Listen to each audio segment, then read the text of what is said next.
revienne à toi, cela le territoire de Dieu. Yes. Nos oreilles spirituelles soient ouvertes. Qu'à partir de ce message, nos yeux spirituels ne restent plus jamais fermés. Merci pour ta fidélité, toi qui es le Dieu qui commence et qui achève. Tu es le maître des temps, mais aussi des circonstances. En cette fin d'année, si les gens vont pleurer de tristesse, je prie au nom de Jésus, comme tu l'as fait avec les enfants d'Israël en Égypte, pendant que les maisons des Égyptiens étaient frappées, ton peuple était banni. Amen, amen. Je prie au nom de Jésus, quel que soit ce qui se passera dans cette nation. Yes. Seigneur, nous qui sommes à toi, nous serons épargnés au nom de Jésus. Il veillera sur nous et tu nous garderas. Au nom de Jésus-Christ. Nous disons Amen. Amen. Bonjour tout le monde. Que Dieu bénisse sa parole. Alors nous allons lire quelques textes. Prenez avec moi s'il vous plaît Exode chapitre 3. Exode chapitre 3, le verset 14. Exode 3, 14.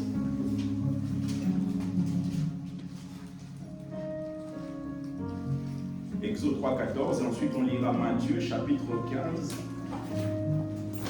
Du verset 32 au verset 38. Matthieu 15, verset 32 au verset 38. Et on finira avec Genèse chapitre 37, du verset 5 au verset 11.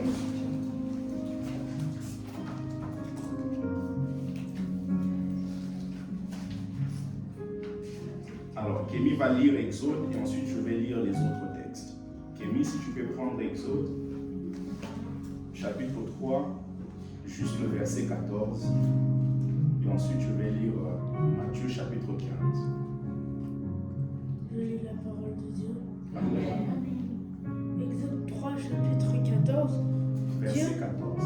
Verset 14. Dieu dit à Moïse, je suis celui qui suis. Et il ajouta, c'est ainsi que tu répondras aux enfants d'Israël. Celui qui s'appelle je suis m'a envoyé vers vous. Amen. Merci beaucoup, Kémy. Matthieu 15, verset 32 au verset 38. La Bible dit, Jésus ayant appelé ses disciples dit, je suis ému de compassion pour cette foule, car voilà 3 jours qu'ils sont près de moi et ils n'ont rien à manger. Je ne veux pas les renvoyer à jeun, de peur que les forces ne leur manquent en chemin. Les disciples lui dirent, comment nous procurer dans ce lieu désert assez de pain pour rassasier une si grande foule? Jésus leur demanda, écoutez bien la question, combien avez-vous de pain? 7, répondirent-ils, et quelques petits poissons. Alors il fit asseoir la foule par terre, prit les 7 pains et les poissons, et après avoir rendu grâce, il les rompit et les donna à ses disciples, qui les distribuèrent à la foule. Tous mangèrent et furent rassasiés, et l'on emporta 7 corbeilles pleines des morceaux qui restaient. Ceux qui avaient mangé étaient 4000 hommes, sans les femmes et les enfants. Parce qu'en Israël, dans le temps, on ne comptait pas les femmes ainsi que les enfants. Donc, on a au moins 4000 personnes qui ont mangé. Finissons avec Genèse chapitre 37, s'il vous plaît.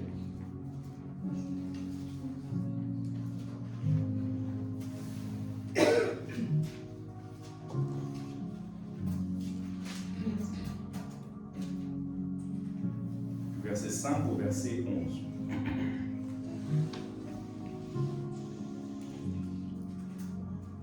Joseph eut un songe. Il le raconta à ses frères qui le haïrent encore davantage. Il leur dit, écoutez donc ce songe que j'ai eu. Nous étions à lier des gerbes au milieu des champs. Et voici ma gerbe se leva et se tint debout, et vos gerbes l'entourèrent et se prosternèrent devant elle. Ses frères lui dirent, est-ce que tu règneras sur nous? Est-ce que tu nous gouverneras? Et ils le haïrent encore davantage à cause, écoutez bien, à cause de ses songes et à cause de ses paroles. Il eut encore un autre songe et il le raconta à ses frères. Il dit, j'ai eu encore un songe et voici le soleil, la lune et 11 étoiles se prosternèrent devant moi. Il le raconta à son père et à ses frères. Son père le réprimanda et lui dit, que signifie ce songe que tu as eu? Faut-il que nous venions, moi, ta mère et tes frères, nous prosterner en terre devant toi? Ses frères eurent de l'envie contre lui, mais son père garda le souvenir de ces choses. Garda le souvenir de ces choses. Il y a un autre texte que je vous dirai après,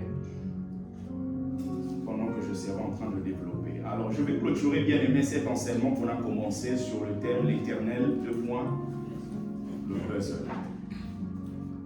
On a compris que l'Éternel était en rapport avec l'alliance que Dieu veut faire avec nous. Et on a vu que Moïse, Dieu voulait l'envoyer. Et finalement, en l'envoyant, Dieu donne des instructions à Moïse. Et Moïse dit, mais je vais aller me présenter devant le peuple. Et si le peuple me demande, quel est le nom de celui qui t'envoie? Qu'est-ce que je dirai? Dieu lui a dit, dans le texte qu'on a lu, je suis celui qui s'appelle Je suis. C'est-à-dire, je suis Yahweh. On a vu Yahweh, ça signifie celui qui est l'existant. C'est-à-dire l'Éternel. Éternel, ça signifie celui qui n'est pas soumis aux limites du temps. Il agit dans le temps, mais lui-même, il est hors du temps. Parce qu'il est le maître des temps et des circonstances. Il dit Yahweh. On a vu que Yahweh, YHWH, c'est le tétragramme qui signifie éternel, celui qui est l'existant. Et nous avons vu que les enfants d'Israël, le peuple hébreu, ne prononçaient pas le nom de Dieu comme ça. Parce qu'ils voyaient la dimension sacrée de ce nom. C'est la raison pour laquelle, au lieu de prononcer, d'ailleurs c'est difficile de prononcer. YHWH, c'est compliqué de prononcer. Donc qu'est-ce qu'ils ont fait? Ils ont trouvé un autre mot. Au lieu de prononcer ce mot, ils peuvent prononcer le mot Adonai. Et Adonai qui signifie Kurios ou Seigneur. C'est pour cela dans l'Ancien Testament, lorsque vous voyez le mot Seigneur, très souvent, c'est mis là pour qu'on n'écrive pas ou qu'on ne prononce pas le nom de l'Éternel. Et on a vu la différence entre le mot Dieu et éternel. Parce que quand on parle de Dieu, Dieu fait toujours référence à la puissance et à la force de Dieu. Au commencement, Dieu créa les cieux et la terre. La création appelle la puissance de Dieu à se mouvoir ou à être en action. Elohim fait toujours référence aux actes de Dieu, à la puissance de Dieu. Mais éternel, comme on a vu, fait référence à l'alliance. Parce que Dieu ne vient pas se présenter à n'importe qui. Il vient se présenter à Moïse et Moïse a une alliance avec lui. Et on a vu la dimension du puzzle. On a vu que le puzzle est un jeu composé d'un grand nombre de fragments découpés qu'il faut rassembler pour reproduire un sujet complet. C'est-à-dire que vous avez plusieurs images. Quand vous mettez toutes ces images ensemble, ça vous donne une seule image. C'est pour cela, par exemple, dans la dimension des enquêtes, on dit cette situation l'enquêteur place la dernière pièce du puzzle. C'est-à-dire quoi? On a reçu des informations, mais ces informations sont insuffisantes pour que nous puissions nous prononcer par rapport à l'affaire. Donc nous avons besoin d'autres éléments. Et vous allez voir le jour où l'enquêteur va ramener un seul élément, on va dire, c'est suffisant pour pouvoir se prononcer par rapport à l'affaire. C'est-à-dire que tous les éléments qu'on a eu à voir précédemment, ce sont des petites images par rapport à ce que nous attendons. Et une fois qu'on reçoit l'image qui manque, on peut se prononcer. Et on a vu que Dieu, il est un. Il est le grand Dieu, il est unique. Mais dans ce Dieu unique, il y a plusieurs facettes. C'est la raison pour laquelle vous allez voir toute la Bible, c'est la révélation des facettes de Dieu. Des hommes et des femmes ont expérimenté Dieu dans différentes facettes. C'est pour cela, le dimanche passé, on a vu, les disciples avaient expérimenté Jésus dans la dimension de celui qui multiplie les pains. Ils avaient connu Jésus comme celui qui fait des miracles. Ils avaient connu Jésus comme celui qui a la capacité de pouvoir guérir celui qui est aveugle. Mais ils n'avaient jamais connu Jésus comme celui qui peut se retrouver dans la tempête. C'est pour cela, lorsque Jésus avance, ils disent, c'est un fantôme. On a vu qu'un fantôme, c'est un personnage qui n'est pas vraiment réel.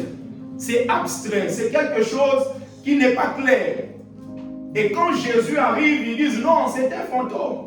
Pourquoi? Parce qu'ils avaient expérimenté Jésus dans d'autres domaines, dans d'autres aspects, mais pas dans cet aspect-là.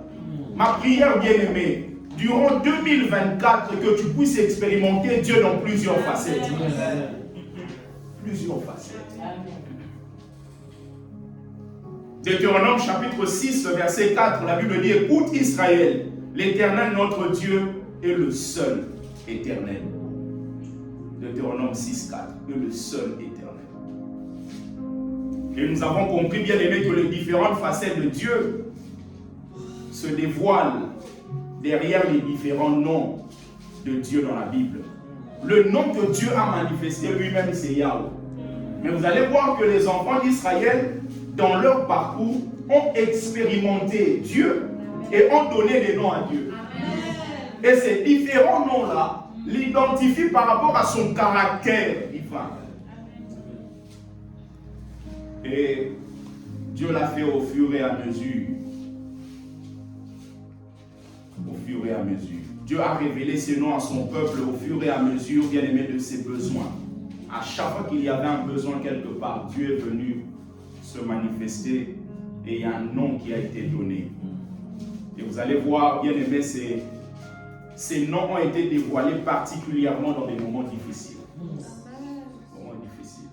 Quand vous regardez les différents noms qui ont été donnés, c'est vraiment compliqué. Le peuple d'Israël sort de l'Égypte, va devant la mer de Mara et se rend compte que l'eau est amère. Et Dieu vient se révéler au peuple d'Israël comme étant le Dieu qui guérit. Mara, ça signifie amertume. Et Dieu voulait identifier le peuple à l'amertume. Il voulait que le peuple réalise que dans leur cœur, il y a de l'amertume. Le peuple était déçu. Plusieurs d'entre nous, des fois nous prions, mais nous sommes déçus de Dieu. Des fois on prie, on dit des versets bibliques, mais on est déçu de Dieu. Quelqu'un qui espérait, qui priait, disait, Seigneur, guéris mon grand-père, guéris mon grand-père. Tu as même entendu peut-être même des prophéties. Vous savez, il y a des gens, s'ils veulent vous prendre de l'argent, ils peuvent créer des prophéties. Ils peuvent créer un truc juste pour vous faire plaisir. Et surtout lorsque vous êtes en difficulté, vous êtes un peu vulnérable. Et c'est en ce moment-là que les escrocs en profitent. Ils viennent comme ça et vous disent, non, le grand-père guérira, sera restauré. Et toi, tu as cru. Tu as dit, non, Seigneur, c'est ton serviteur qui a parlé. Et finalement, ton grand-père, 2 semaines après, décède. Tu es déçu de Dieu. L'amertume est dans le cœur. Et Dieu, quand il vient, il dit non, mais le peuple là avait entendu que je vais envoyer quelqu'un pour les libérer. Ils se sont retrouvés esclaves en Égypte. Et Dieu a promis, je vais envoyer quelqu'un. J'ai entendu les cris que leur font pousser les Égyptiens. Mais Seigneur, tu envoies quelqu'un, mais ce quelqu'un-là, quand il arrive, il ne libère pas tout de suite. Il reste pendant des années en Égypte. Et quand vous sortez de là, vous êtes en train d'aller vers lui, le lieu que lui a promis. Mais vous arrivez quelque part, l'eau est amère. Vous êtes déçus de Dieu. Et Dieu voulait utiliser ça pour guérir le peuple. Il leur dit, je suis le Dieu qui te guérit. Parce que vous allez vous rendre compte, bien aimé, ce qui compte le plus là, c'est notre cœur. Si ton cœur est très blessé là, même la dimension des choses de Dieu là, tu ne vas pas vivre ça dans le plein potentiel. Il dit, je suis celui qui te guérit. Et je prie que Dieu nous guérisse cet après-midi. Le nom de Dieu, il a dit, je suis. Et vous allez voir que ce nom est incomplet. Il dit, je suis. Et tu es qui? Je suis. Je suis celui dont tu as besoin dans chaque aspect de ta vie. En fait, c'est un nom incomplet pour que toi, tu ajoutes ce qui manque. Quand tu te retrouves dans une situation financièrement, c'est compliqué. Je suis se présente à toi comme étant, je suis celui qui pourvoit. Je suis. Et on n'aura pas tous les mêmes situations. C'est pour cela que Dieu se dit, moi-même, les gens vont me donner des noms. Mais moi-même, je ne veux pas donner un nom pour que je sois limité. Parce que si je dis, je suis celui qui pourvoit, de l'autre côté, peut y avoir un cancer. Mais la dimension de la guérison ne se manifestera pas. Donc il dit, je suis. C'est-à-dire que tu sois dans la maladie, que tu sois pauvre, que tu sois dans le monde, tu peux compléter pour vivre la dimension que tu veux vivre avec Dieu. Je suis. Je suis celui qui restaure ton âme. Je suis celui qui te guérit. Je suis celui qui prend soin de ta famille. Je suis celui qui va t'épargner de ce que l'ennemi a préparé. Je suis celui qui va te protéger face aux flèches sataniques et diaboliques. Je suis tout ce dont tu as besoin à tout moment de ta vie. Je suis le père des orphelins. Je suis le défenseur des veuves. Je suis le consolateur des cœurs brisés.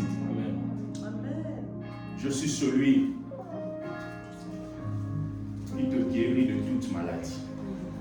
Je suis ta force et ton bouclier. Je suis. Complète pour expérimenter la dimension que tu n'as pas encore vécue avec Dieu. La vie chrétienne est une vie dynamique. C'est pour ça que vous allez voir ce que vous avez vécu il y a 3 ans. Quand vous l'aviez vécu, vous avez l'impression que vous êtes arrivé à un certain niveau, mais aujourd'hui vous vous rendez compte que vous pouvez encore découvrir avec Dieu. Moïse, il dit, fais-moi voir ta gloire. Moïse, tout ce que tu as vu là, ce n'est pas suffisant.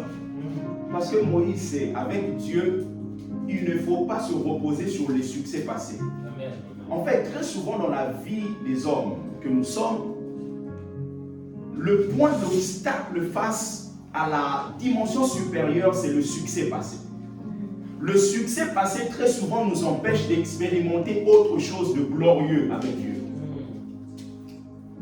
C'est pour ça, la fois passée, je vous ai dit, c'est très difficile de voir une équipe de foot remporter 4 fois de suite la Ligue des Champions. Je ne sais même pas s'il y a une équipe qui a eu à faire ça 4 fois de suite. Pourquoi? Parce que très souvent, le succès passé nous empêche de pouvoir découvrir d'autres choses dans le futur. On se contente de ce qu'on a vécu. On se dit, on est champion d'Europe. Mais le problème, c'est que il ne suffit pas d'être champion d'Europe. Il faut se maintenir en tant que champion. Amen, amen. Ça ne suffit pas de se dire aujourd'hui je suis marié. Il faut se maintenir marié. Ça ne suffit pas de dire que j'ai commencé une société. Il faut se maintenir entrepreneur. Amen, amen.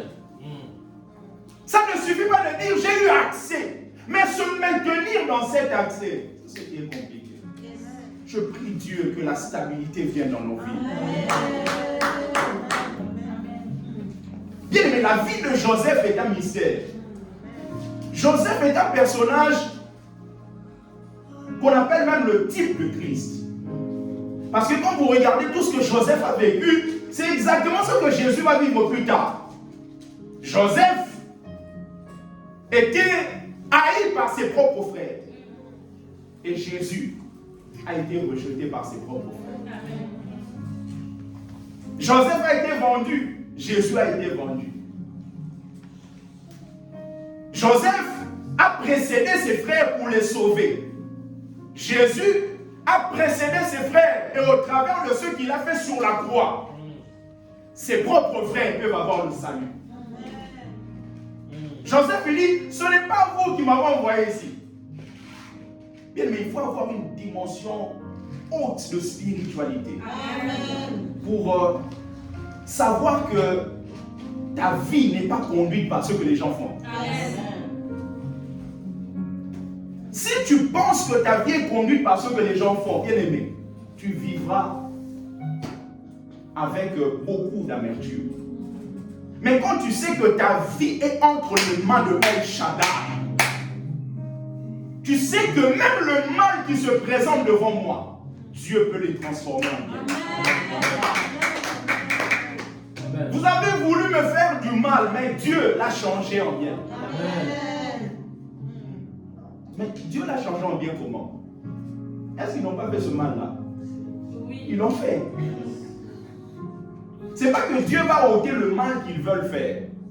Derrière le mal qu'ils font, tu seras propulsé dans ta destinée. C'est pour ça que les gens de foi se posent des questions avec tout ce qu'on fait. Mais comment il n'est pas par terre? Parce qu'ils ne savent pas. Ta vie n'est pas dirigée par ce que eux font. Ta vie est dirigée par Dieu. Et ce Dieu peut utiliser n'importe quel élément pour que toi tu sois propulsé. Et eux sont juste des éléments que Dieu utilise. Parce que tu as besoin des méchants. Pour que tu arrives quelque part.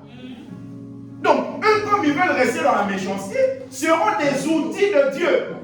Non pas parce qu'ils ont une alliance avec Dieu, mais simplement parce que c'est la voie par laquelle nous devons passer pour atteindre ce que Dieu a voulu. La vie de Joseph nous montre que Dieu donne à chacun de nous des choses qui nous permettent d'atteindre notre destinée. Joseph avait des choses. Nous allons voir quelques points tirés de l'expérience de Joseph. Il n'y en a que deux. Et dans le grand premier point, je vais nous donner 2-3 choses et ensuite on va prier.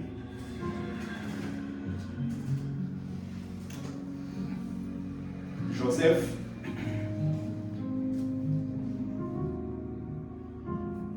avait reçu la grâce de recevoir des songes et de les interpréter. Le premier grand point, qu'est-ce que tu as pour affronter 2024? Qu'est-ce que tu as? Joseph avait la grâce de recevoir des songes, avait la grâce de les interpréter. Donc le premier grand point, qu'est-ce que tu as pour affronter 2024? Parce qu'on ne peut pas affronter une année sans rien. Dieu ne multiplie jamais le vide. Dieu ne multiplie jamais le néant. Dieu multiplie toujours quelque chose. Amen. Regardez ce que Jésus dit dans le texte qu'on a lu dans Matthieu chapitre 15. Jésus, il se rend compte qu'il ne peut pas renvoyer la foule comme ça. Il faut leur donner à manger. Maintenant, qu'est-ce que Jésus fait? Il dit, ok, qu'est-ce que vous avez là? Et eux-mêmes commencent à dire à Jésus, mais on n'a que 7 poissons, 7 pains et quelques poissons. Donc ils arrivent même à mépriser un peu ce qu'ils ont. Et c'est ce que plusieurs d'entre nous faisons. Nous méprisons le peu que Dieu nous a donné. Amen. Dit, mais Seigneur, je n'ai que ça. Comme cette femme qui dit, je n'ai qu'un peu de farine. Mais très souvent, nous envions ce que les gens ont. Mais le problème, c'est que nous n'aurons pas ce que les gens ont aussi longtemps que nous n'avons pas conscience de ce que nous avons. C'est ce que vous avez qui pourra vous donner accès à ce que vous n'avez pas. c'est la conscience de ce que vous avez. Et Jésus fait 4 choses que je vous prie de noter. La première des choses, au-delà du fait que Jésus leur dit de s'asseoir, Jésus emmène les disciples à identifier ce qu'ils avaient. La première des choses, Jésus emmène les disciples à identifier ce qu'ils avaient. Comme je l'ai dit, ils méprisaient un peu ce qu'ils avaient à cause du nombre important de la foule.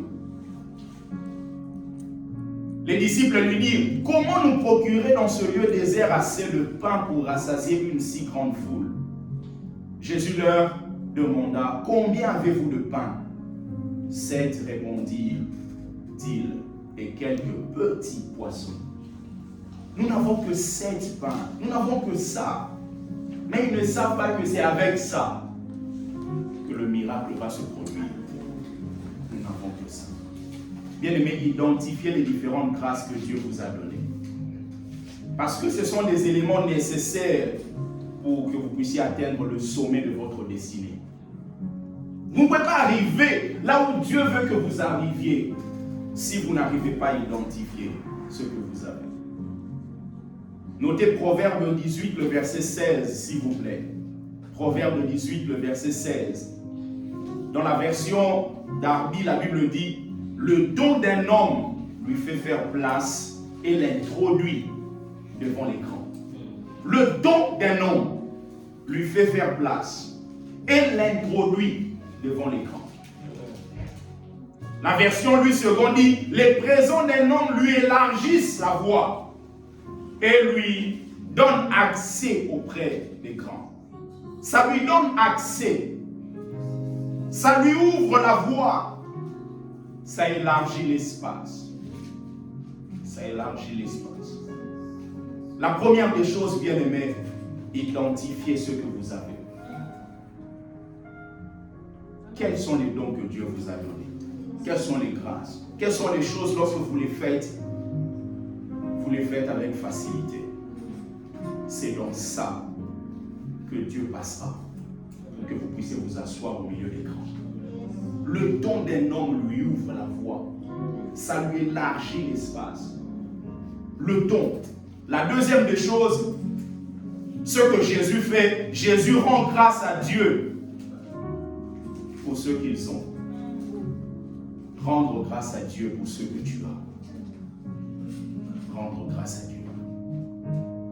Il a rendu grâce. Quand il a pris le pain, il a pris le poisson, la Bible déclare qu'il a rendu grâce.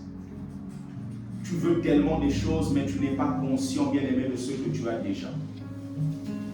Est-ce que tu as déjà rendu grâce à Dieu pour ce qu'il a fait depuis que l'année a commencé? À nous les grâces, à lui les actions de grâce.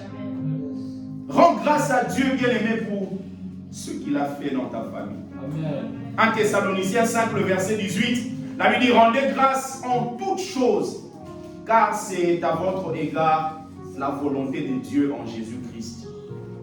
Rendez grâce en toutes choses.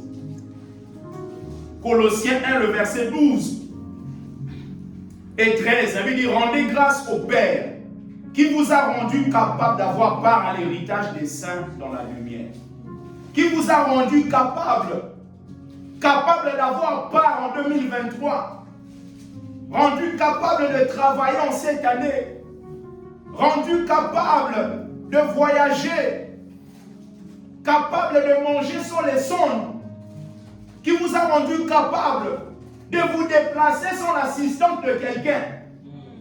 Il y a des gens dans ils ne peuvent pas aller acheter quelque chose au coin ici sans qu'il y ait quelqu'un à leur côté. Mais toi et moi, on peut sortir, prendre la voiture, conduire. Rendez grâce au Père. Amen. Qui vous a délivré de la puissance des ténèbres.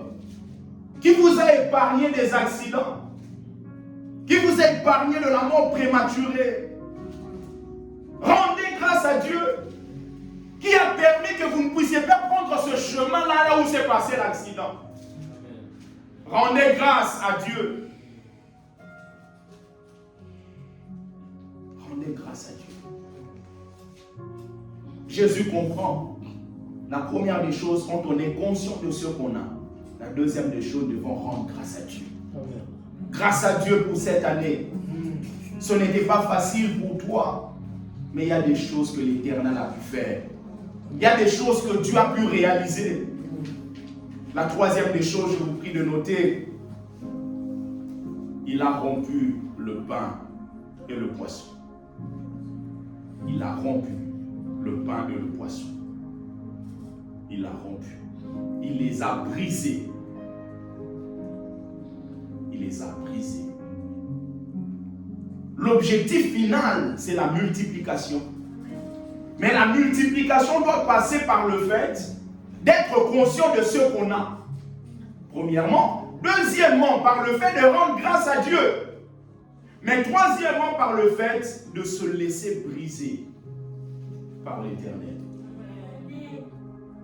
Dieu doit briser quelque chose en nous, bien aimé, pour que nous soyons vraiment utiles en 2024. Il y a cette colère-là excessive. Quand tu te mets en colère, même toi-même, tu ne te reconnais pas. Un peu comme Moïse, parce que cette colère t'empêchera d'atteindre Canaan. Moïse est un homme puissant, un homme fort. Mais à cause de la colère, il y a certaines choses qu'il n'a pas pu toucher. Une soif excessive du sexe opposé te fera perdre la présence de Dieu. Comme Samson. Samson avait l'onction, avait la puissance. Mais à un moment, la Bible déclare qu'il ne savait pas que l'Éternel s'était retiré de lui. La présence de Dieu était partie. Pourquoi? Parce qu'il ne s'était pas laissé briser dans ce domaine-là. Tu n'es jamais patient. L'impatience, bien aimé, coûte cher. L'impatience coûte cher.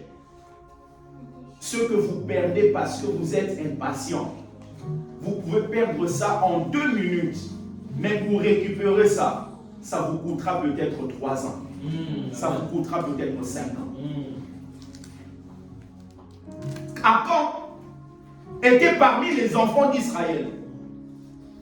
Dieu a dit, tout ce qui est de Jéricho, vous n'allez pas toucher.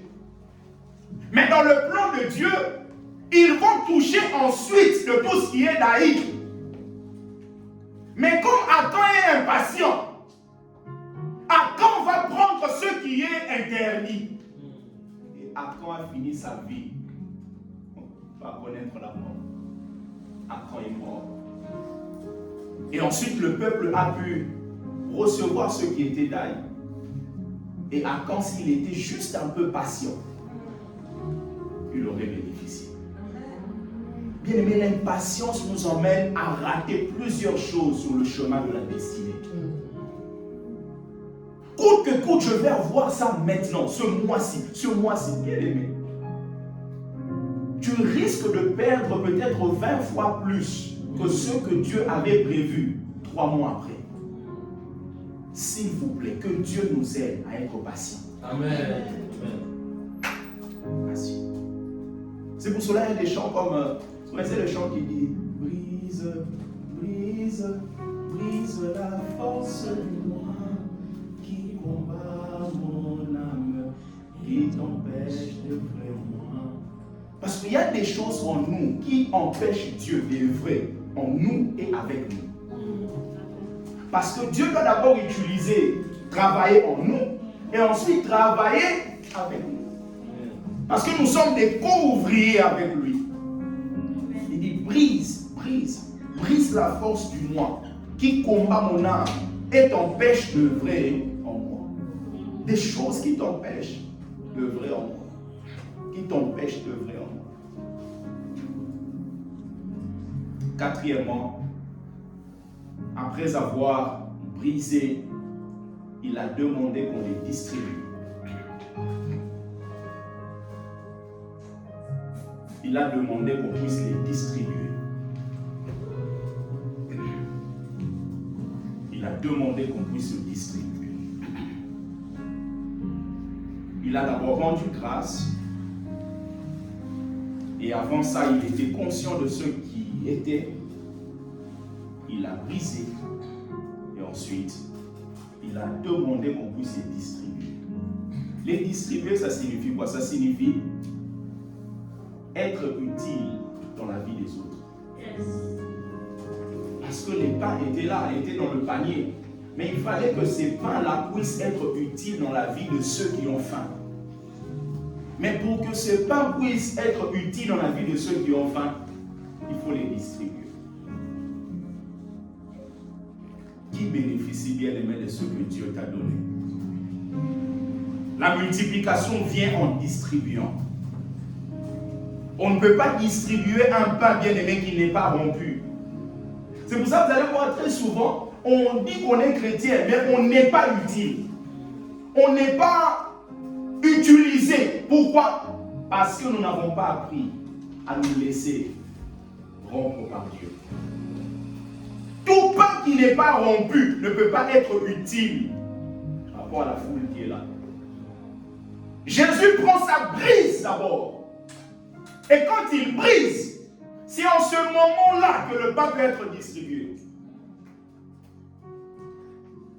Tout pain qui n'est pas rompu, bien aimé, ne peut pas servir de nourriture aux autres. Ne peut pas. Tout pain qui n'est pas rompu. Acceptons, bien aimé, d'être brisé par Dieu. Pendant ces quelques jours qui nous restent, 2023, acceptons d'être brisés par Dieu. Et que nous soyons vraiment utiles pour lui en 2024. Utile. Joseph, vous allez voir que Joseph est un homme, est un garçon, mais qui avait diverses facettes. D'où le deuxième grand point. Notez bien aimé, chaque don utilisé vous permet de découvrir une autre capacité cachée en vous. Chaque don utilisé vous permet de découvrir une autre capacité cachée en vous. Il interprète les songes parce que c'est une grâce que Dieu lui a donnée. Et quand il interprète le songe lui permet de devenir Premier ministre. Et quand il devient Premier ministre, en fait, il joue vraiment le rôle de ministre de l'économie, ministre de l'agriculture, même ministre de la planification économique. Parce qu'il y avait une crise qui arrivait. Je vous ai dit la fois passée, bien aimé, Dieu ne va pas enlever la crise. La crise sera là. Mais Dieu vous donnera une intelligence pour que vous ne puissiez pas subir la crise. Oh Seigneur, ôte ça de mon chemin. Non, il y a certaines choses, on ne peut pas les ôter. Dans les derniers temps, l'amour du plus grand nombre va se refroidir. Ça, ce n'est pas négociable. C'est quelque chose qui se passera. Mais Dieu peut vous épargner de ne pas connaître ce refroidissement au niveau de l'amour. Amen. Il y a des choses qui doivent se passer. Il y aura des guerres. La Bible l'a annoncé. Oh papa, dans le monde entier, qu'il n'y ait plus de guerre. Bien aimé, prière zéro. Ça ne marchera pas. Il y aura des guerres, mais Dieu t'épargnera. Amen. Oh la famille, des gens comme ça, qui ne mangent pas bien. La famille, la Bible l'a annoncé. Il y aura des familles avant le retour du Fils de l'homme. Mais Dieu peut pourvoir à toutes besoins comme il a fait avec Jésus sur la terre. Amen. Jésus n'avait pas des grands comptes en banque, mais il ne manquait de rien. Amen. Dieu, le Père, pourvoyait à chaque détail de Jésus. Et en 2024, je prie Dieu qu'il pourvoie à chaque détail de ta vie.